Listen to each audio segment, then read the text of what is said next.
السلام عليكم ورحمة الله وبركاته. الحمد لله رب العالمين وأصلي وأسلم على سيد الأنبياء والمرسلين نبينا محمد وعلى آله وصحبه أجمعين. رب اشرح لي صدري ويسر لي أمري واحلل عقدة من لساني يفقه قولي. رب زدنا علما رب زدنا علما رب زدنا علما نافعا. آمين. Before moving to Islamic epistemology, we are trying to understand the role of aql in cognition, fahm, and fikr. We were talking about the mahiyya of aql, the essence of aql in Islamic thought. And we said that the areas in Islamic thought which are concerned about these matters, or in which these issues are discussed, are al-falsafa al-islamiyya, Islamic philosophy, and ilm al-kalam. The mainstream scholars, al-muhaddithun, al-fuqaha, the scholars of akhlaq, suluk, and others, when they discuss about these matters, they define these matters, they go into the details, they take the primary ideas from these two areas, either from falasifa and or mutakallimun. So we are talking about the essence, mahiyatul aql. We said in this we have two views or two viewpoints, two nazariyat. Aql is Jawhar or arad. And in the previous session, we talked about the meaning of Jawhar.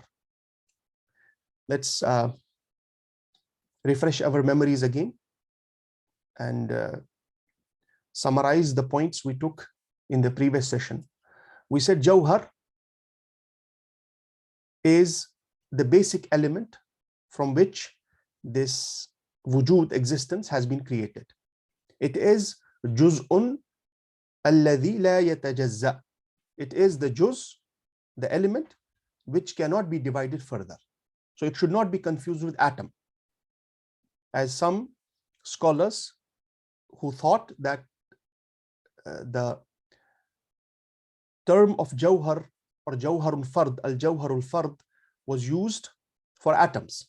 And now in the modern age, we know that atoms can also be divided. So this nazariya has become obsolete. When mutakallimun used this term, al-Jawharul Fard, they did not mean atoms.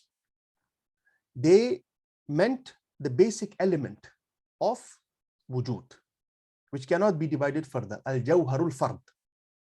Al-Juz'u alladhi la yatajazza. You will see this term in the books of mainstream Islamic ulum, in ulum al-Quran, in usul al-fiqh, al-Juz'u alladhi la yatajazza. The juz, the element, which cannot be divided further. So translating al-Jawhar al-Fard as atoms is wrong. Element is a better translation. Let's summarize what the philosophers, Muslim philosophers, said about the mahiyya of aql. We said according to them, we are not going into the details. We are not taking the adillah and the detailed discussion. There is difference of opinion in the details between the falasifa, particularly the majority and Imam Ibn Rushd, rahimahullah, because Imam Ibn Rushd was nearer to the mainstream. We are not going into that. The purpose is to understand the structure of thought. After we have understood the kulliyat, the basic structure, then the ball is in your court. And you can discuss it further, you can research it further, you can understand the details.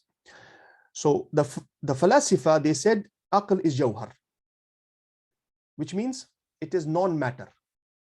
It is not a jism, it is not a body. It has a reality, but it is mujarrad anil maddah. mujarrad, yani it is non-matter. It is devoid of matter.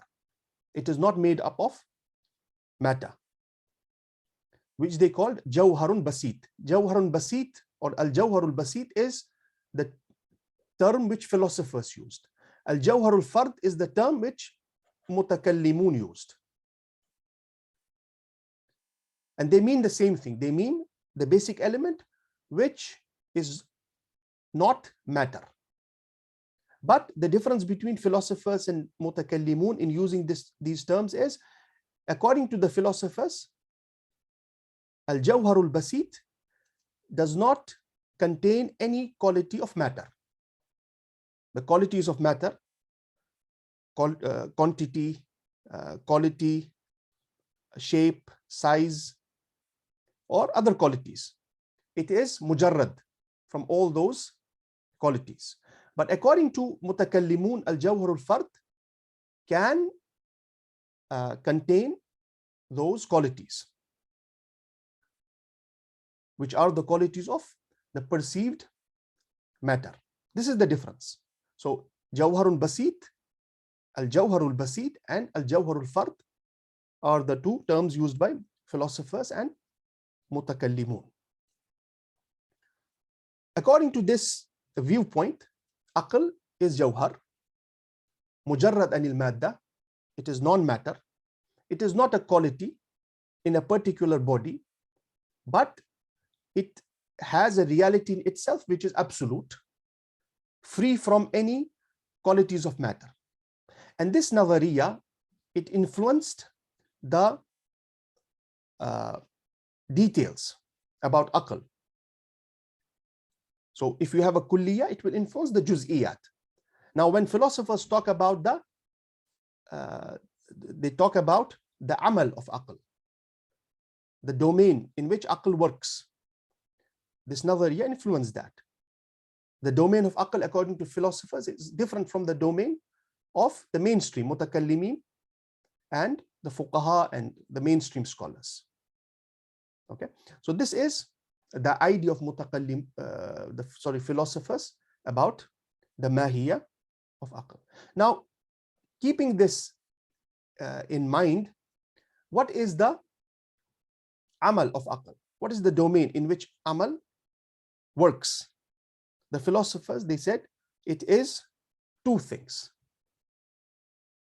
idrak kul mujarradat, idrakul mujarradat, and tajridul mawjudat.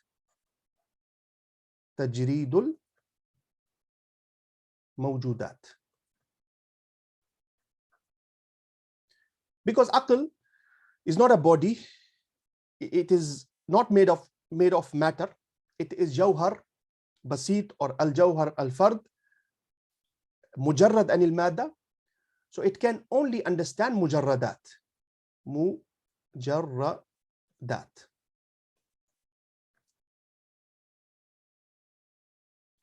Tajridul mawjudat. It can only understand mujarradat.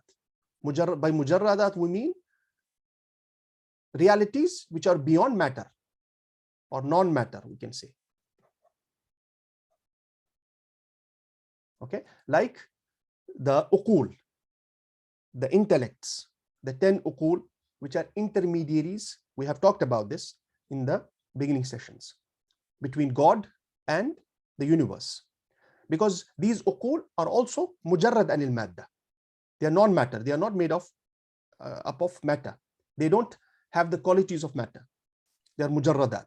Or angels, any reality which is beyond matter, it can be understood by aql.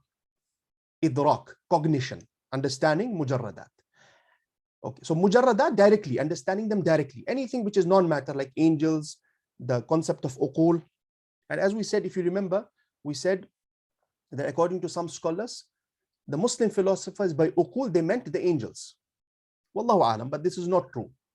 If we go deeper into the books of philosophers, Ibn Sina, Farabi, Kindi, and Ibn Rushd.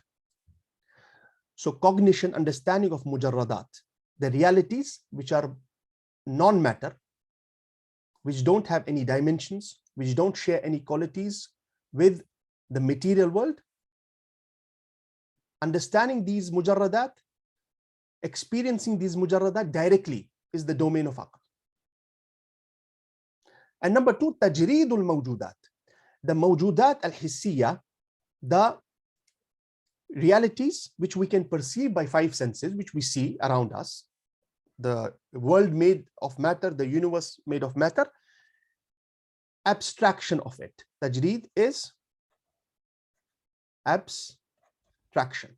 Yani extracting kulliyat from it, extracting the universals from mawjudat. Okay, like for example, we see horse with different breeds, different colors. So we know this is an animal which with so and so qualities, a horse, and it has so and so benefits. We understand this. And from horse A, horse B, horse C, this breed, this color, that color, we extract the universal, which is horse. Horse is a universal. Yani horse is an animal which has so and so qualities. And these individual horses, horse A, horse B, horse C, it represents the universal horse. So for example, if all horses are erased from the face of earth, not a single horse remains on this earth, we can still understand the concept of horse. So we can say concepts. This is the meaning of universal. So for example, human beings. Human beings are of different colors, different races, different physical qualities, different spiritual qualities, so on and so forth.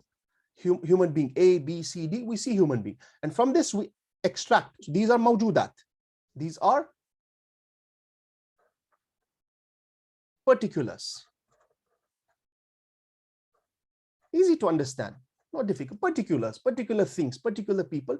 From particulars together, we extract universals. So we say human being, human.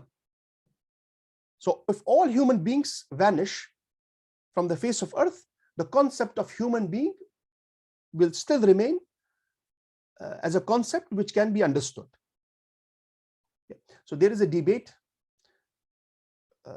on this point, the reality of universals and particulars, the existence of universals and particulars. In the Western philosophy, there is a division between two schools of thought about this mas'ala, existence of universals and particulars. We have the realism, the school of thought which we call realism, and then we have nominalism. Realists believe in universals. They say universals exist.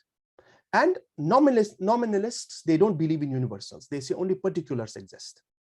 And in the realist category, we have some philosophers who believe that universals, they don't have separate existence. Universals, they exist in the particulars.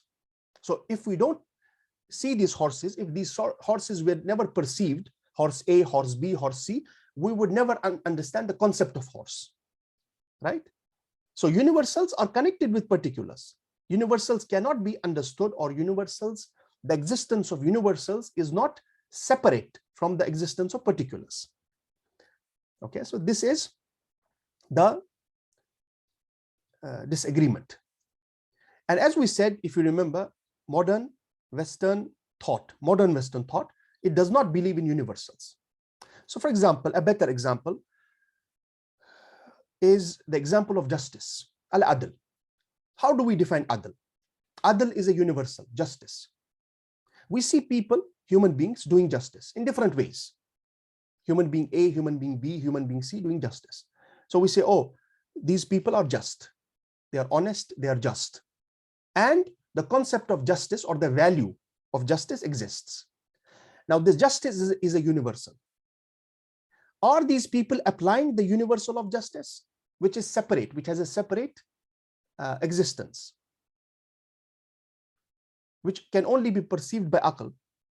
Or is justice being exemplified or actualized by in the behavior of these human beings? So do we say justice is what these human beings did, 1, 2, 3, 4, 5? Their behavior, their action will define justice, or justice has a separate existence? It is a concept, it has a definition, it has a meaning, and these human beings are just when they apply this justice in their life. These are two separate things. So those who believe in particulars only, they say no, justice is, if you deny the universals, it means you're denying also the objectivity of reality, you're denying objective truths. So you say justice, for example, is what these people are doing. The behavior of these people will define justice. Justice is not a separate concept with a separate existence from the behavior of people. So there is no objective reality, and this led to the concept of universals and particulars, the debate about this in the antiquity, Western philosophical tradition. It eventually led to what we see today in our times: denial of all ultimate truths, denial of ultimate realities. We will not go into that. So according to the philosophers, the domain in which aql works is idrakul mujarradat, understanding the realities which are non-matter, and tajreedul mawjudat, the realities which are particulars, which can be perceived by senses, 5 senses, tajreed, abstraction of it, yani abstracting the universals from these mawjudat. Or they also call it, they call this sun'ul ma'kulat,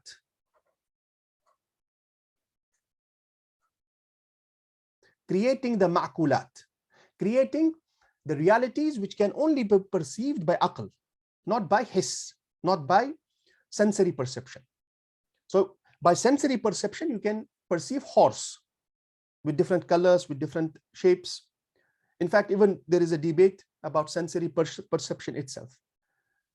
There is ijma' between the philosophers and thinkers about the fact that what we see is not the reality of that thing. We only perceive a shade of reality. I see the table in front of me, but this is not the reality of the table which I'm seeing. This table is in continuous movement, but I see it stable. I see it in rest. The colors we see, the color, the same color, for example, white.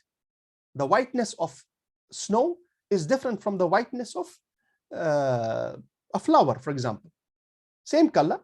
We may not realize the difference, but if tools are used, proper tools which go deeper into the reality, there will be a clear difference.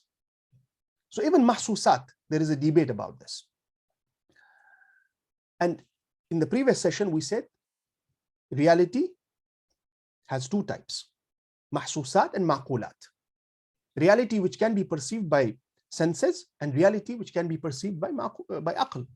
Feelings, for example. Feelings cannot be perceived by 5 senses. You can see a tear, you cannot see sadness. You cannot perceive sadness. Sadness is not a material thing, it's a feeling. Sadness does not have shape, size, quality, quantity. It doesn't have, which you can perceive by 5 senses. You can see the athar of sadness, which is the tear, and so on and so forth, happiness and other feelings. That's why before the modern age, or now we are living in postmodern age, what you could perceive by your feeling, you could feel the reality, was greater than the perception which is based on senses. So there was a domain, and it was appreciated. And if you, for example, from the Christian theologians, Christian mutakallimun, Thomas Aquinas, if you read his works, and he was influenced by the Muslim scholars also. And in his thought, he was influenced by Aristotle. And how did he understand Aristotle? With the help of Imam Ibn Rushd. So in his thought, you will see in those times, they appreciated understanding something based on a feeling. And you feel something, experience-based understanding. It was appreciated. It was considered greater than what is perceived by five senses. Sensory perception was lower than perception based on experience and feeling. Now, all these things have been eroded in the modern Western structure. That's why we are using the term modern Western thought carefully, because they have separated their path even from their own scholars. Take the example of Plato, which we talked about. The reality which we can perceive by our senses is shadow of the reality. It is unreal. The real existence is what can be perceived by aql, according to Plato. So we should understand these matters. What is the role of aql? Tajreedul mawjudat, abstraction, extracting universals from mawjudat. You can call it tajreed, or you can call it sun'ul ma'kulat. Creating the ma'kulat, creating the realities which can be only perceived by aql.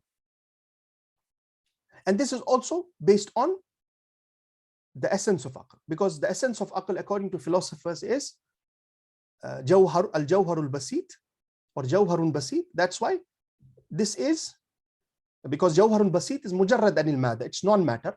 So aql can only perceive what is non-matter, or the role of aql is in understanding non-matter or abstract realities. The word abstract does not mean unreal, by the way.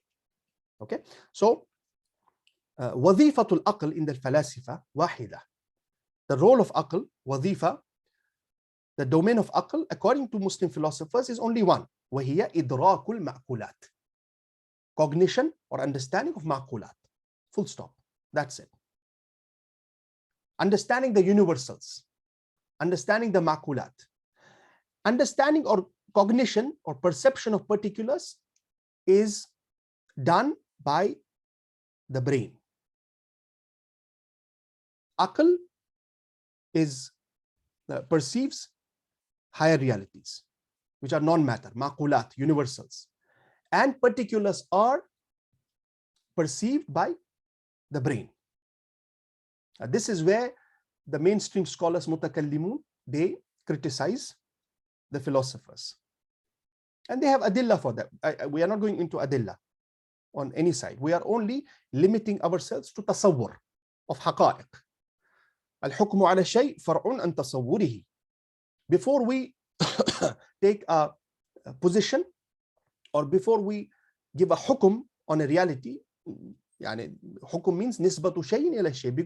Before we engage in nisbah, attribution of one thing to another thing, or a reality to another reality, we must have correct tasawwur. The majority of mistakes in thought are because of wrong tasawwur, wrong conception of realities, or weak tasawwur.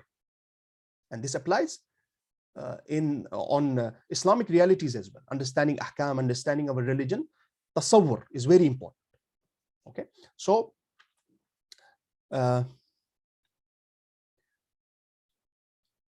we are not going to evidences, but let's take one argument of the philosophers. Why do they perceive aql as mujarrad anil madda, non-matter? So non-matter can only understand what is mujarrad anil madda, what is non-matter, or maqulat, or universals. Particulars is the domain of brain, not aql. Okay, one of the main evidences which they give for this is that the evidence of change in particulars. Particulars are always changing. Decay, destruction, erosion is always happening in the particulars.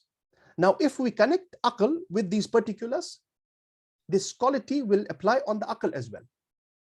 So aql will also be in a perpetual change, which means aql is not a higher reality. And this is one of the evidences of the falasifa. For example, here, I'm not reading from the original works, because it would prolong our discussion, which is unnecessary. But if you want to understand the position of philosophers and the critique of mutakallimun on them, the best work for that is the book of Imam al-Razi, rahimahullah, Al-Mabahith al-Mashriqiyya. So for example, in that he says, وَمِمَّا استدلوا بِهِ أيضا على نفي جسمانية النفس الناطقة. From the evidences to deny the jismaniya of nafs and natiqa, we said that aql and nafs are synonyms for philosophers. Aql is the nafs and nafs is the aql. They use this term an-nafsun natiqa. By nutq they mean aqila. Nutq is the quality of the nafs of ta'aqqul, the quality of understanding, the quality of cognition. Okay, so for them aql is not a jism. Aql is mujarrad anil madda. Why? Because أن الأبعاض الجسمانية الخلايا دائمة التحلل والتبدل. Because the cells or the matter is perpetually changing and perpetually being created and destroyed. وأن ذلك يعم أعضاء الجسم وأجزاءه. And this is the rule about the jism, any body, anything which is made of matter. It is perpetually in change and tahallul, in the process of creating it and destroying it. ولو كانت النفس جسما لوقعت تحت طائلة التحلل والتبدل. If nafs or aql was also jism, if we say it is made of matter, it is jism, it is a body, then this rule of tahallul and tabaddul, the rule of perpetual change and creation and destruction, would apply on that too. Right? But we see that a human being, when he is in the weakest moment of his life, his body is not working, or he is weak, he is maybe in a sickness, he does not lose his khayriyyah. He does not lose his identity as a human being, as a particular human being. This identity, khayriyyah, always remains, which means that aql is beyond matter. Aql is not made of matter. Okay. For example, Imam al-Razi here says, quoting philosopher, he says, أن الإنسان قد يكون عالما بهويته عند ظهوره عن جملة أعضائه الظاهرة والباطنة. A human being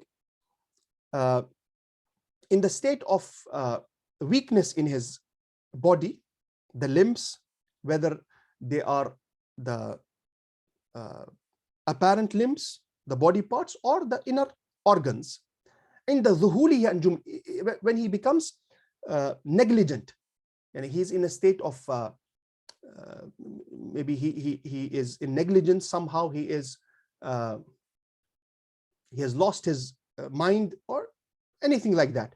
فيكون علمه بنفسه مع ظهوله عن جسمه دليلا على أن النفس شيء آخر غير الجسم. In the state when he is negligent about his body, he does not experience his body because of any sickness, he still, his khayriyyah, his identity as a human being, he exists, he perceives that, which means this khayriyyah, this aql, this nafs is not connected with the body, it is beyond body. So in paralysis, for example, in a state of weakness, disease, when a person, his body is not working properly, functioning properly, or it is it has stopped working, a human being still understands his khayriyyah. He knows, he realizes himself. He does not lose his identity as a human being, which means aql is not jism. Aql is beyond body. Aql is beyond matter. So this is dalilan ala anna an-nafsa shay'un akhar ghayr al-jismi. This is a proof and evidence for the fact that nafs is something else other than jism, other than a body. إذ لو كانت جسما لشملها الذهول أيضا. Because if aql was body or made of matter, this dhuhul, negligence or forgetfulness, would also cover it. When a person becomes forgetful and negligent from his body, and aql is also body, this would apply on aql also. But When a person becomes in the state of negligence from his body, in any condition, a person does not become negligent from his identity, right? And we have counter refutations for this position as well. So the summary is, aql is jawharun basit, aql is mujarrad anil mada, it is non-matter, and the function of aql is to understand non-matter directly, or to abstract non-matter, which is universals or concepts, from the particulars, from the mahsusat. Now, what is the object which understands particulars? That object is brain. It is the function of brain, or the muhimma of brain, to understand particulars. Okay, this is how the philosophers separate their discussion. As we said, there is a debate about universals and particulars in the Western philosophy from the times of Aristotle, and Muslim scholars also took their positions. We have from the greatest scholars who are of the opinion, or we can say they are nominalists in a sense, or they are of the opinion that universals don't have separate existence. Universals exist in particulars. From the best names we can give in this viewpoint is Imam Ibn Taymiyyah, rahimahullah, and his student Imam Ibn al-Qayyim, rahimahullah. And this position affected their theology, particularly Imam Ibn Taymiyyah. Okay, that's why I always say, if you don't understand philosophy, ilmul kalam, deeply, you can never understand Imam Ibn Taymiyyah. Mustahil, impossible. You cannot even understand the basic discussion of Ibn Taymiyyah in his theology. Mustahil. Okay, so Ibn Taymiyyah believes in the fact that universals don't have separate existence. Universals are only in the mind. They have wujudun dhihni. They have existence in the mind or in the aql. They don't have wujudun khariji. They don't have outer existence. They don't exist separately. Universals exist in particulars. Human being A, human being B, human being C. This leads to the concept of human being. If these human beings were non-existent, this universal would be non-existent. Okay, and those who refuted falasifa from the scholars, one of the strongest refutation is on the universals. They said that the mistake of philosophers, the philosophers, they understood aql wrongly. They committed this mistake because of their concept of universals. For example, Imam Ibn al-Qayyim, rahimahullah, says in Kitab al-Ruh, he says, I'm reading from Kitab al-Ruh, وَإِنَّمَا أُتِيَ الْقَوْمِ مِنَ الْكُلِّيَّاتِ. The mistake of this qawm, these people, philosophers, is based on their understanding of kulliyat. They fell into this pit because of kulliyat, because of universals.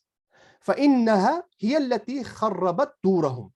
It is the concept of universals which destroyed their houses, and destroyed their thinking, destroyed their understanding. وَأَفْسَدَتْ نَظَرَهُمْ وَمَنَاظِرَهُمْ. And it corrupted their understanding and their viewpoint. فَإِنَّهُمْ جَرَّدُوا أُمُورًا كُلِّيَّةً لَا وُجُودَ لَهَا فِي الْخَارِجِ. Listen to this. Because they abstracted universal matters or universals which don't have corresponding reality outside the brain or outside aql. So they thought that these abstract realities, they have a separate existence outside the aql of a human being, which is not true. ثم حكموا عليها بأحكام الموجودات. And when they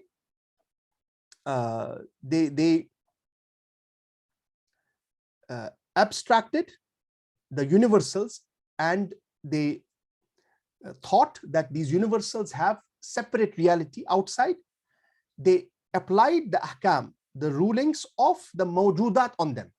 So they treated universals as particulars. As particulars have a reality outside, we can touch them, we can feel them, we can perceive them. They applied these ahkam on the universals also. They said universals also have a reality like particulars, which is not true. وَجَعَلُوهَا مِيزَانًا وَأَصْلًا لِلْمَوْجُودَاتِ. And they made it a principle or a scale to judge the particulars. Now, tell me, if you don't know philosophy, if you don't know this concept of universals and particulars, you don't know the difference between realism and nominalism, how can you understand this kalam of Ibn al-Qayyim? This is our mistake. The problem of the students of Islamic sciences is that they cannot contextualize knowledge. They read books, they memorize things, but with misunderstanding. Contextualizing knowledge is very important. Context, siyaq. Like the sentences have a context, thoughts have also their context. Contextualizing thoughts, contextualizing knowledge is very important. Otherwise, you cannot understand. Okay. Now, the question is, what about the particular realities which are understood by aql? Ideas, concepts, things, shapes, sizes, colors, whatnot. Memory, retaining these suwar in the dhihn, retaining concepts, retaining memories, feelings. The perception of aql is very wide. Now, if we ask philosophers, if you consider aql as something non-matter, jawharun basit, what about these variety of or unlimited particulars, some of which are not non-matter, like feelings are non-matter? They say it is the domain of brain. It is the domain of brain. And for this reason, they were forced to create a division in this aql. So they say aql is not, aql has different levels.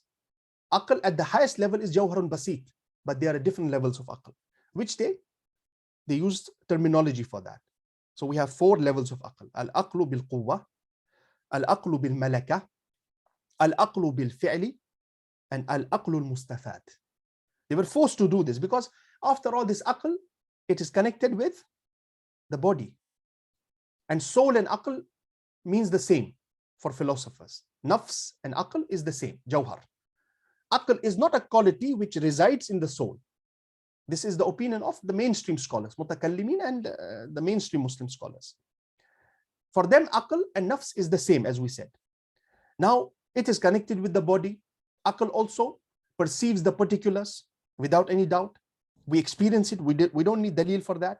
We don't need evidence for that. How does it happen? They said this is the domain of brain, number 1. And number 2, aql has different levels. At a lower level, aql can connect with particulars, but at a higher level, it cannot. So aql descends according to them.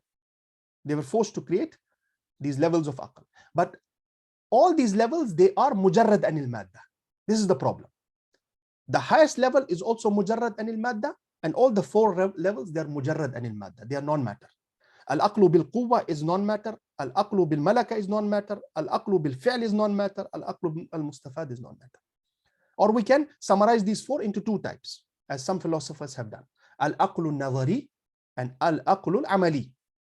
The theoretical aql and the practical aql. So they say practical aql can connect with particulars.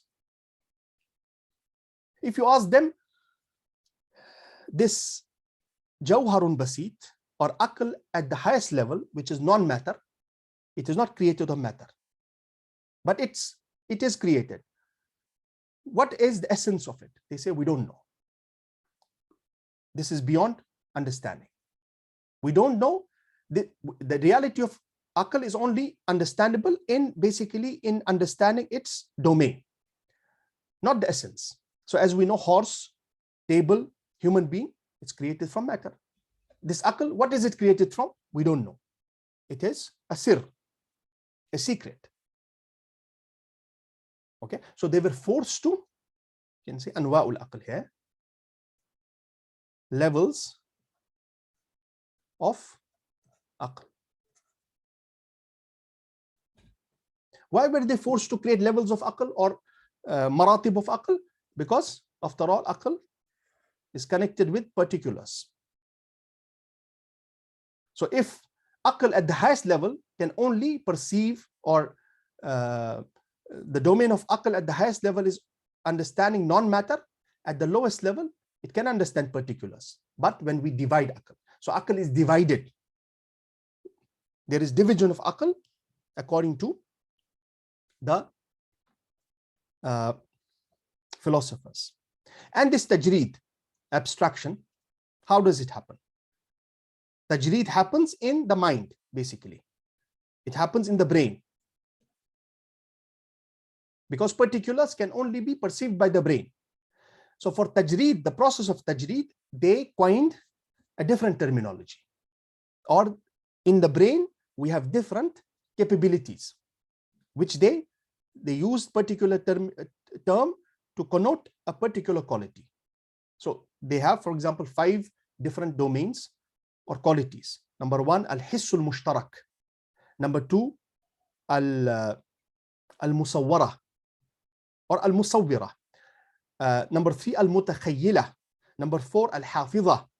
Number 5, al-wahm. And these are different qualities or potentials of the brain in the process of tajreed. So this tajreed, which means abstracting universals from particulars, happens by al-hissul mushtarak, which is hiss means perception, but this perception is in the mind, in the brain. Al-hissul mushtarak.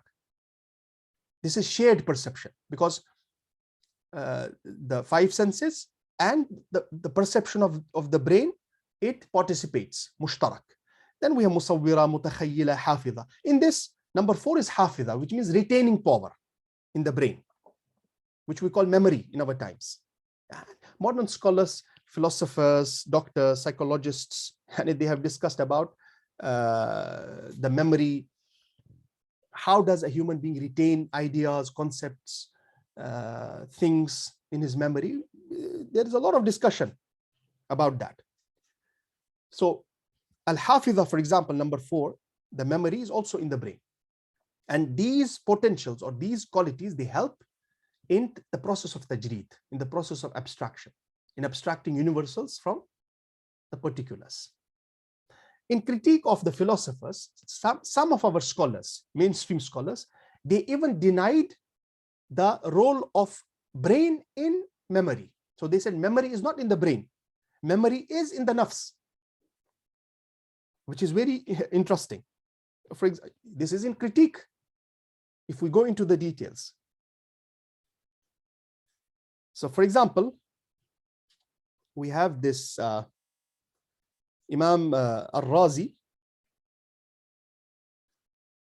denying the fact that memory is in the brain. I noted it here. Can I reach it? Now, he says in Al-Mabahith al-Mashriqiyya, after refuting the concept of philosophers, he says, Al-Hifdhu wa dhikru, memory, remembrance, retaining, laysa jismaniyaini. They are not jismaniyan, they are not bodies, they are not made of matter. Memory, retaining power, it is an abstract thing. It doesn't have a jism. Wa innama yujadani fi nafsi. These qualities are in the nafs, in the ruh, in the soul of a human being. وَالنَّفْسُ لَهَا مَلَكَةُ إِسْتِرْجَاعِ الصُّوَرِ الْمُنْمِحِيَةِ عَنْهَا. And the nafs has the malaka, potential quality of retaining the suwar, or recalling the suwar which were erased from it. So you saw something before a year, before 2 years, 3 years, something happened, even concepts, ideas, the memory power. So you retain it, you keep it in your memory, the potential of recalling it. So you memorize something, and if it has become firm in your memory, you forget it for a while. And you're not recalling it every moment. It is there. And when you need to recall it, this potential of this malaka, potential of recalling, it comes into action. So according to Imam al-Razi, this potential malaka of istirja, recalling what has been erased for a while, for a moment, from the mind, is the quality of the nafs, which means the quality of hifz and dhikr, memory, is not in the brain. It is in the nafs. But at the same time, they don't deny the importance of brain. We will come to that. Brain has a role to play, of course. They don't deny it. And these concepts are very important, because as Muslims, we don't only believe in the material world. We are not slaves of matter. We believe in maqulat. We believe in realities beyond matter. And these principles, these concepts, they affect our behavior. They affect many serious issues. Take the example of suicide, for example. From a couple of days, I was thinking about this issue of suicide. How do we understand it? From the perspective of Islamic law or Islam generally. And we have a trend of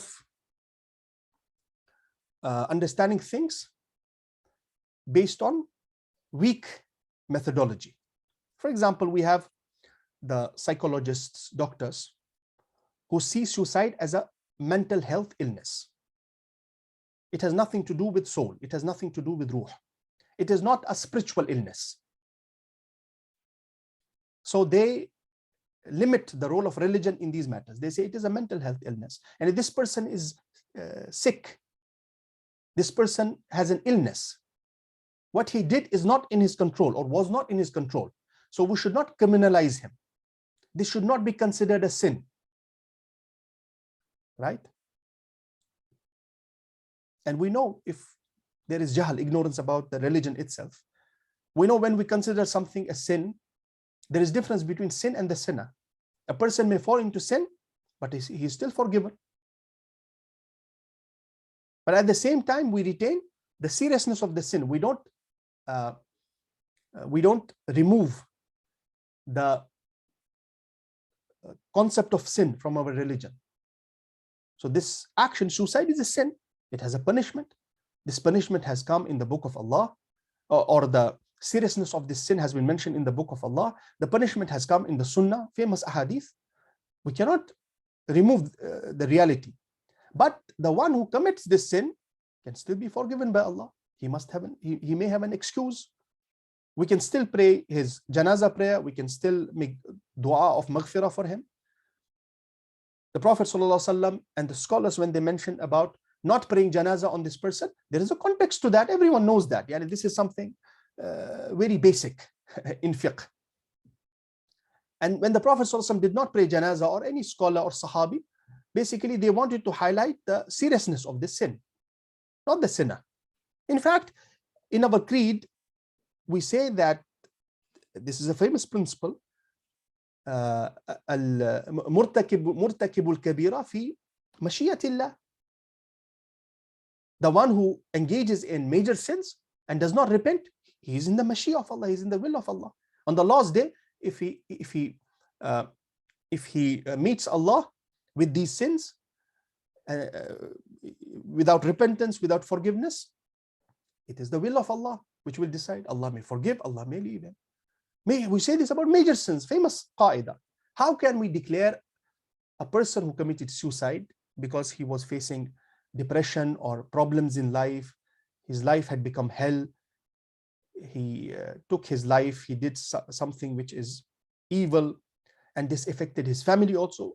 How can we victimize this person? But at the same time, we don't need to say, oh, well, this is not a sin. We should sympathize with the one who committed suicide. We should sympathize with his family. How? By declaring it a mental health illness, and that's it. We are not denying the fact that it can be a mental health illness. It can have physical reasons, which doctors need to find out. But at the same time, and coming to the topic again, how does it affect? We are Muslims. We don't only believe in the material reality. We believe in reality which is beyond matter. And this sickness in particular is not a physical sickness. His body is fine. this is something happening inside, which you have declared mental health illness. Now, the question is, mental health illness, mind, there's difference of opinion about the mind itself, about the aql. So who knows? And we take the research or concepts of the coming from the West for granted as objective realities. There are some areas, because the research has advanced so much, that we can take it as objective realities, the famous laws, the law of gravitation, so on and so forth. But this is not like that. You're speaking about the nafs of a human being. And if you study, I'm not an expert in this, I'm only highlighting the religious aspect. If you study the books of psychologists and those who have spoken about psychological diseases and sicknesses, they are confused. There's difference of opinion. The terms they have used about these realities, there is not a consensus on that also, because they are speaking about things which are beyond reality. His body is fine. If you do his medical checkup, physical checkup, he's fine. It is inside. It is a feeling bad. You have declared it mental health illness. So the role of religion should also be acknowledged. He should take the advice of psychologists, the methods which they suggest, doctors, but at the same time, religion should also be involved. Who knows, maybe this is not a problem with the brain, it is a problem with the nafs. It is a problem with the ruh of that person. And unless you cleanse his ruh, his nafs, or you adopt methods in cleaning that, purification of that, he will never be. And this, understanding these realities based on proper principles is very important.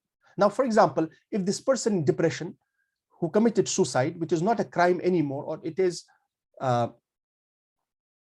we should not victimize him, we should not criminalize this person, we should not declare it a sin, so on and so forth. Now, if he kills someone, a person who is in depression, if he kills someone, what about the legal responsibility of that? If he destroys property, for example, will he not be responsible? Why is he responsible? If he has a mental health state, if he doesn't know what he's doing, he took his life, he doesn't know what he's doing, it's not a sin. So we should restrict suicide, forbidden suicide in Islam, haram suicide, to a particular domain. This is disease, sickness. Now, if he destroys property, if he kills someone, will he not be responsible in law? These matters should be discussed. This is Islam, this is fiqh, law, principles. So we should take care about these matters. It affects, this is one example. The position we take about mind, about aql, about nafs will affect, for example, how we understand suicide, how we understand mental health illnesses. What do we mean by mental? What do we mean by mind? These are important questions. If we take the position that aql and mind does not exist in the brain, it exists in the heart, khalas, this is a different perspective. Okay, I'm not going into the detail. So Imam al-Razi, rahimahullah, according to him, memory is in the nafs, not in the aql. And Imam al-Razi is a mutakallim. He believes that nafs and aql are two different realities. Aql is arad, aql is a quality which resides, exists in the nafs, the ruh. But philosophers, by nafs and ruh, by nafs, ruh, or aql, they mean the same thing. I think this is all about philosophers. We have not missed anything, inshallah. Now, so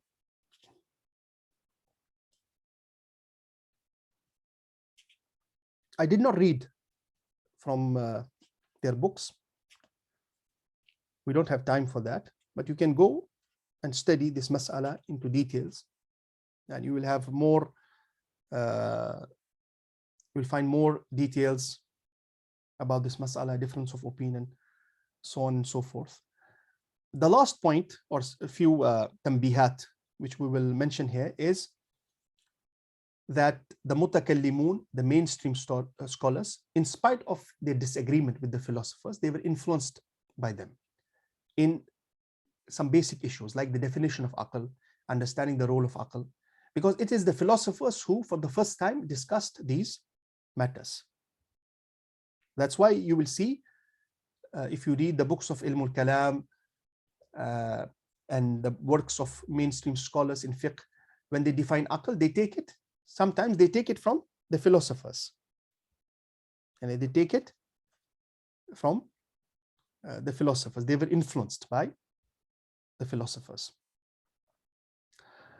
Another point is the definition of aql, which defines the essence or reality of aql. We said we did not read in details, but let me mention some of these definitions here, which also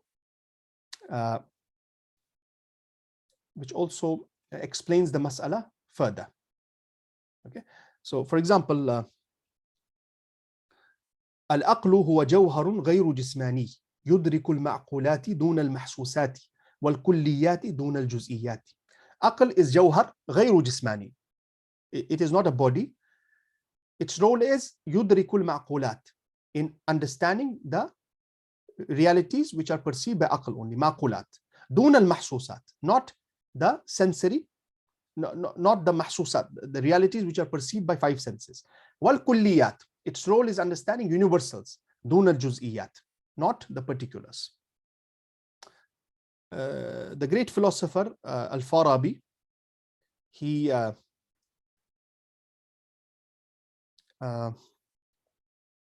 says نفس ما أو قوة من قوى النفس أو شيء ما ذاته معدة أو مستعدة لأن تنتزع أو لأن تنتزع ماهيات الموجودات كلها. Aql is the potential or the quwwah which helps in extracting the mahiyat, the higher essences of mawjudat, of the realities. وصورها العقلية بحيث إذا انتزعتها صارت هذه الذات وتلك الماهيات والصور شيئا واحدا. This is another definition mentioned by Imam Al-Razi. We will not go into the details. Imam Ibn Rushd rahimahullah, he says النفس ذاتها حين تكون على هيئة استعداد لإدراك معاني الأشياء. Aql is the potential, because of course when they say aql is non-matter, now they can say aql is a concept, aql is a potential. We can use these terms. Terms will be used loosely because it's non-matter. Okay, so concept is also non-matter. والنفس ذاتها حين تكون على هيئة استعداد الإدراك, the potential of the nafs or the condition of the nafs in accepting idrak or engaging in the process of cognition, understanding the meanings of things or the higher realities or the universals. This is the aql. So فهذا العقل عنده ذات مستقلة. Aql for Ibn Rushd is also a separate existence. It is ذات مستقلة. It is a that which is separate, because he was a philosopher. And we have other definitions. For example, Imam al-Jurjani, the famous scholar, philosopher, and he has works in defining concepts. Imam al-Jurjani rahimahullah, he says al-aqlu jawharun mujarradun anil maddah. Aql is jawhar mujarrad anil maddah. It is jawhar, non-matter, mujarrad, abstracted from matter. It is not matter. As we said, philosophers influence the mainstream scholars. For example, the Hanafi Ibn Amir al-Hajj, in his book on Usul al-Fiqh, because in Usul al-Fiqh, this is one of the topics, epistemology, understanding aql, the role of aql. He says, هو جسم لطيف مضيء محله الرأس وأثره يقع على القلب. It is a jism, but latif. It is not the kathif, the compound jism. It is jismun latif. It is a simple, which cannot be perceived by five senses, basically. Mudi, which is enlightening. محله الرأس, and its object, محل, its place is the head, the brain. وأثره يقع على القلب, and it affects the heart. فيصير القلب مدركا للأشياء بنور العقل. So this heart becomes capable because of this nur in understanding the things by the light of aql. كالعين تصير مدركة الأشياء بنور الشمس. Like the eye becomes capable of perceiving things by the light of the sun. In the same way, the heart, spiritual heart, becomes capable of understanding the realities by the nur of aql.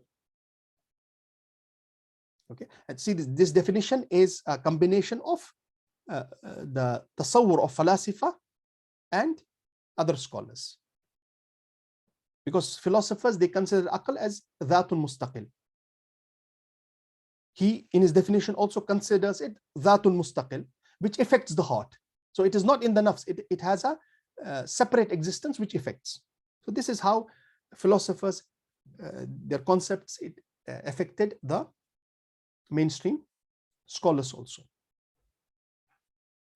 So on and so forth. And these definitions will suffice. Imam al-Mawardi has also talked about this in his book Adabud Deen wa Dunya. All these scholars, Imam Jurjani in Ta'rifat, Imam al-Zarkashi in al-Bahr al-Muhit, the famous book on Usul al-Fiqh. Okay.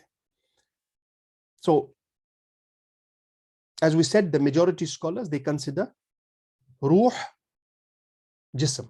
Ruh, soul, is in the body. It is also jism. But it's jismun latif. It is a jism which cannot be perceived by five senses. It is not jismun kathif, like this body. And it is jismun ghayru maddi. And ruh is a jism which is not made of matter. Okay, so the mainstream Muslim scholars and Muslims generally, we believe in realities which exist, which may have body, form, but not made of matter, like angels. Ruh also is from the same category. Or some scholars, they call it jismun nurani. It is jism nurani.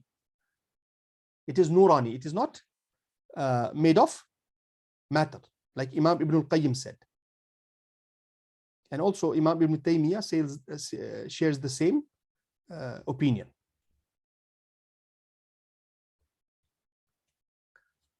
Khair.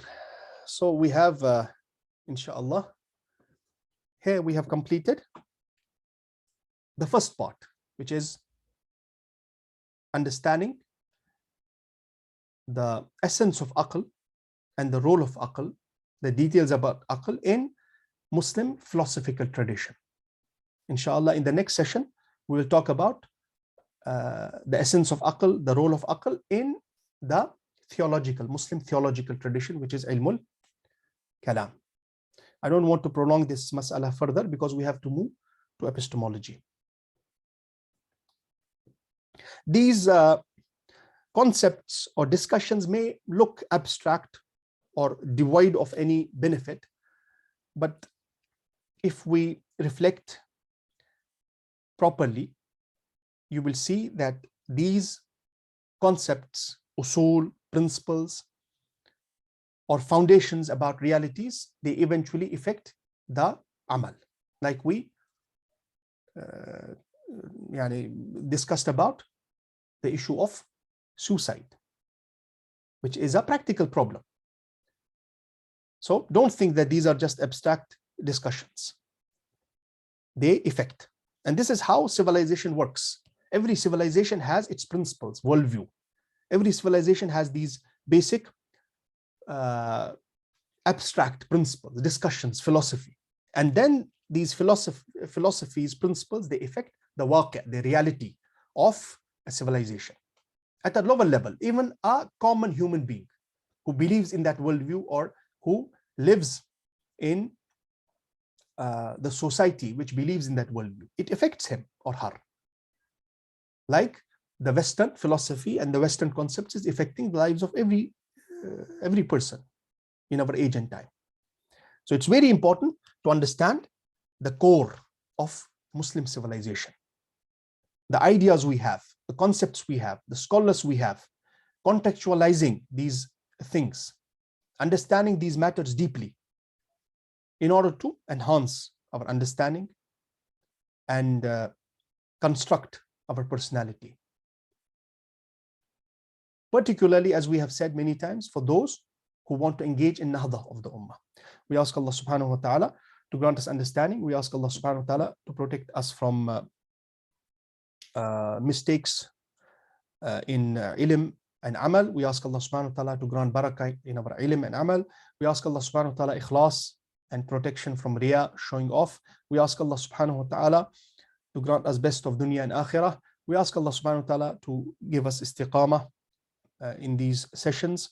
We ask Allah subhanahu wa ta'ala to benefit us with this knowledge. We ask Allah subhanahu wa ta'ala to protect us from knowledge which does not benefit. We ask Allah subhanahu wa ta'ala by His beautiful names and exalted attributes to cure our sick and to forgive all our dead. Ameen ya Rabbal Alameen. Wa sallallahu ta'ala ala nabil ummi. Inshallah, see you in the next session. Make dua for me and my family. Barakallahu feekum wa jazakumullahu khairan. Assalamu alaikum wa rahmatullahi wa barakatuh.